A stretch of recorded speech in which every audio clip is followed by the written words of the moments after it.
Here's how I convert to BMP images. So those are like bitmap images, that file extension .bmp. I can do this on Windows and Mac with an app that I created called ConvertSave. It's a really easy drag and drop file converter, converts your stuff locally and offline. You can check it out in the description or just go to convertsave.com.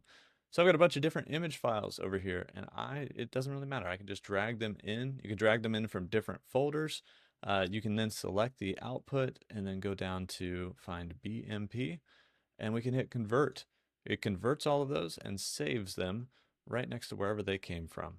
And so it's as easy as that. I created this with my brother. He's a software developer, and I was sick of uploading my files to random sites and then having to download them and then figure out where they go. This is much easier. You just click and drag, convert, and put it back. You can convert images to PDF, like multi-page PDF. I've used that several times.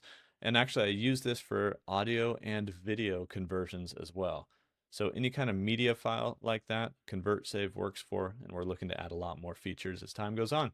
So that's how I convert to BMP. Hopefully you guys find it useful. Thanks for the support. I'll see you in the next one.